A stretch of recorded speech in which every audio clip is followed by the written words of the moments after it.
Today, we're digging into some fascinating sources, auction listings, bits of biography from online art sites, all sorts of things. Yeah, it's like detective work sometimes, isn't it? It really is. And our focus today is a Scottish artist, James Kay. Maybe not a household name for everyone, but his work really tells a story. So the plan is to piece together his life, his art, what made him tick, basically, using just what these sources give us. Sounds good. Like we're exploring this together, seeing what emerges from the documents. Exactly. So let's start at the beginning. Let's unpack the basic facts we have about James Kay himself. You know the full name, James Kay. And often you see RSA, RSW after his name. Those letters already hint at something, right? I do. Yeah. Straight away, that tells you he achieved a certain standing in the Scottish art world. You can definitely circle back to what those mean specifically. Okay. But the basic timeline. Born October 22, 1858, lived a good long life, died September 26, 1942. Right. And Scottish, obviously. Born in Lamlash, on the Isle of Arran. Yep, Isle of Arran. So an island upbringing right from the start. That feels significant somehow, doesn't it? Growing up surrounded by the sea. I think so. And then you look at his parents. His father, Thomas Kay, was a chief petty officer in the British Royal Navy. Ah, okay. So a direct family connection to maritime life. Exactly. His mother was Violet McNeish. But that Navy connection, you can imagine how growing up with stories or maybe the reality of ships and sea voyages might shape your interests. It plants a seed, maybe. A familiarity with that whole world. Definitely seems plausible. It gives him that direct link, potentially, to the subjects he became known for later. So the roots are there. Isle of Arran, Navy father. Where did he actually learn to paint? He trained at the Glasgow School of Art. Okay, the big one in Scotland. Pretty much the main place at the time. So Yeah. that puts him right in Glasgow, the city that features so heavily in his work. And where did he actually live and work as an artist? Well, the sources say he had a studio in Glasgow itself, in the thick of it. Right, where the industrial action was happening, especially on the Clyde. Precisely.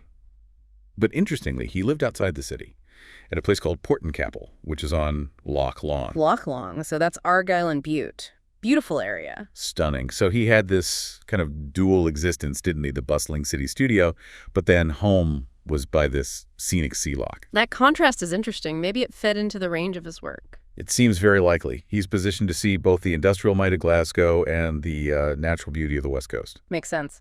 What about his personal life? Do the sources tell us much? A little bit. In 1911, he married Ada Laval.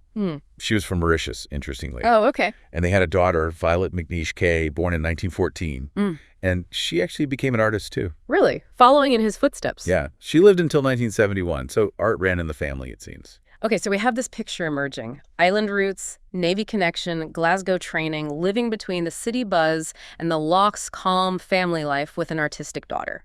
Let's move on to his art then. What was his focus? Well, initially, the sources suggest he was mainly a landscape painter. Which fits with the Portincapel location, I suppose. It does.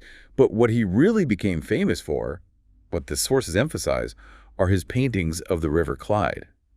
One source calls it the glory of the busy shipping reaches of the Clyde.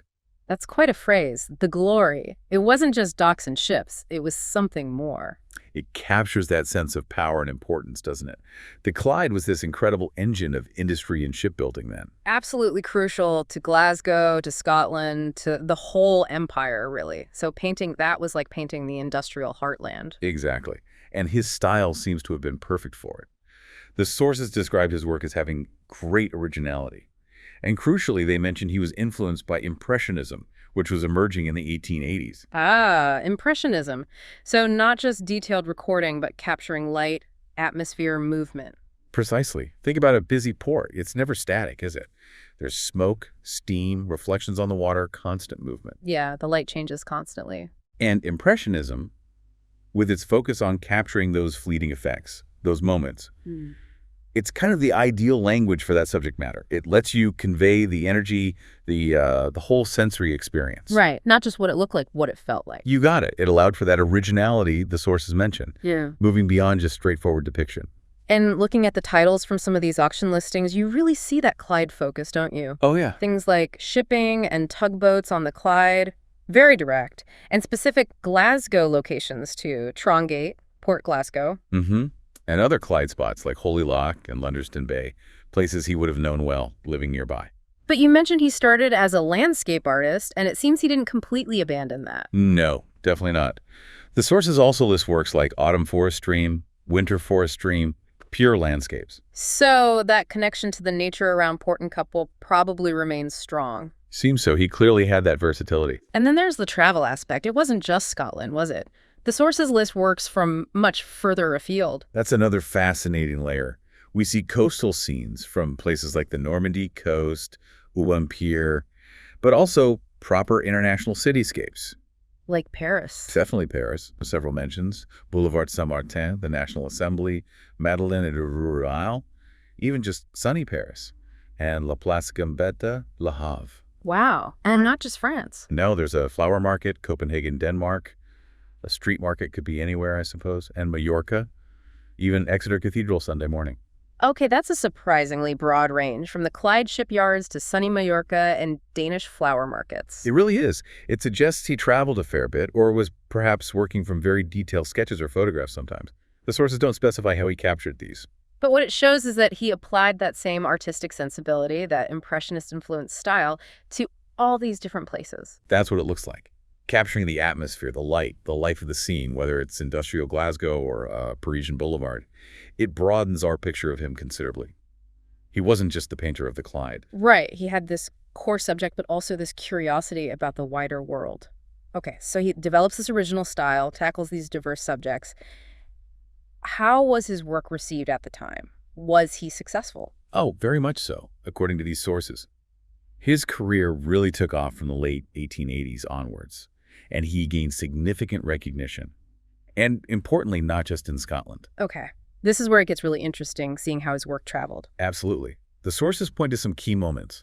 In 1894, he exhibited at the Salon in Paris. The Paris Salon. That was still the major international exhibition stage then, wasn't it? Hugely important. Just being accepted to exhibit there was a significant achievement. And did it stop there? Not at all. The very next year, 1895, he gets an honorable mention at a place called La Libre Esthétique in Brussels. A Libre Esthétique. That sounds a bit more avant-garde. It was. It was known for showing more progressive modern art compared to the official salons sometimes. So getting recognition there suggests his originality was being noticed by different parts of the art world. So Paris Salon one year, a nod from the avant-garde in Brussels the next. That's impressive momentum early on. It really is.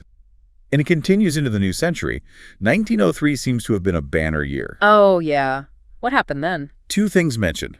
First, his painting Toil and Grime won the silver medal at the Société des Amis des Arts in Rouen, another significant French exhibition. Okay, silver medal in Rouen. And second, and this is a big one, his painting River of the North won the gold medal at the Paris Salon. Wow. A gold medal at the Paris Salon. Exactly. That's top-tier international recognition. It really cemented his reputation on a global scale. And River of the North? Yeah. Given his focus, that almost certainly depicts the Clyde, right? You'd have to assume so. It fits perfectly. So his depiction of this Scottish industrial river won the highest honor in Paris. It shows how powerful and resonant those scenes were, even to an international audience. That's incredible. It says a lot about the quality and impact of his work. Was he getting recognition back home in Scotland, too? Yes, definitely. A really key moment mentioned is in 1907. The Corporation of Glasgow, the city council, essentially purchased one of his paintings for the city's official art collection. Which painting was that? It was launched of the Lusitania. The Lusitania, one of the most famous ships ever built on the Clyde. Exactly. So for the city to buy his painting of that specific iconic event, it's a huge endorsement. It positions him as the artist capturing these defining moments in Glasgow's history. That's a powerful statement of his importance locally. And what about the art societies, those letters, RSA, RSW? Right, circling back to those. In 1906, he was elected to the Royal Scottish Society of Painters in Watercolor, RSW. Okay, so recognized for his skill in watercolor. Yes. And then, much later, in 1938, he received what's arguably the highest honor in Scottish art election to the Royal Scottish Academy, RSA. Becoming a full academician, that signifies a lifetime of achievement. It does. It's the pinnacle within the Scottish art establishment. The sources also mentioned he was a member of the Glasgow Art Club and exhibited there regularly, so he stayed connected to the local scene throughout. Okay, so let's pull this all together. We've traced him from his island birth and Navy family background through his Glasgow training. His dual life between the city studio and Loch Long. His artistic evolution from landscapes to those dynamic Clyde scenes, influenced by Impressionism. But also tackling subjects far beyond Scotland. And achieving this remarkable success, winning gold in Paris, being bought by the city of Glasgow, becoming an RSA. It's quite a story when you piece it together from these different sources. So how does knowing all this background, the life, the context, the recognition, help us appreciate his art more when we look at it, or perhaps see images of it from these auction sites? Well, I think it adds immense depth, doesn't it? You see a painting of tugboats on the Clyde, and now you understand the artist likely grew up with maritime connections, trained in the city, probably sketched right there from his studio or the docks. Right. It's not just a random scene he chose. Exactly. Right. And you understand that his way of painting it, maybe loose brushwork, focus on light and steam, connects to that broader impressionist movement he was influenced by. It wasn't happening in a vacuum. And knowing about his life split between the industrial city and the natural loch might make you look differently at both his shipping scenes and his landscapes, seeing them as two sides of his world. Precisely. You see the context, you see the influences. His father, his home, his training, the artistic currents of the time, they all feed into the work. So what here? Why is digging into an artist like James Kay, maybe someone less famous than Monet or Degas, valuable for us today?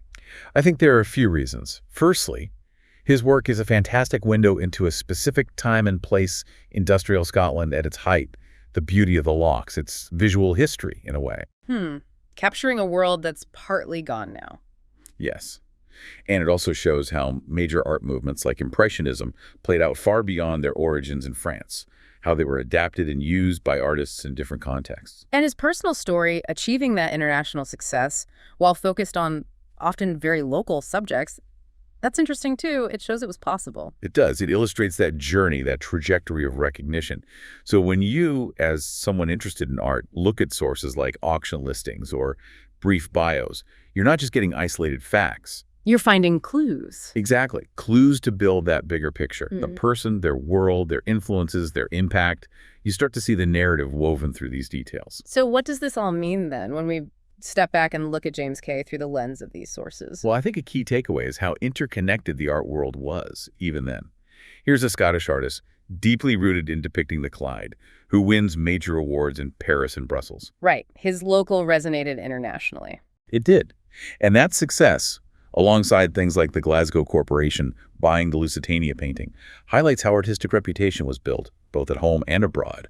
It makes you think, doesn't it, about how art travels, how certain subjects or styles gain traction across borders, and what allows an artist focused on their specific corner of the world to capture a wider imagination. Yeah.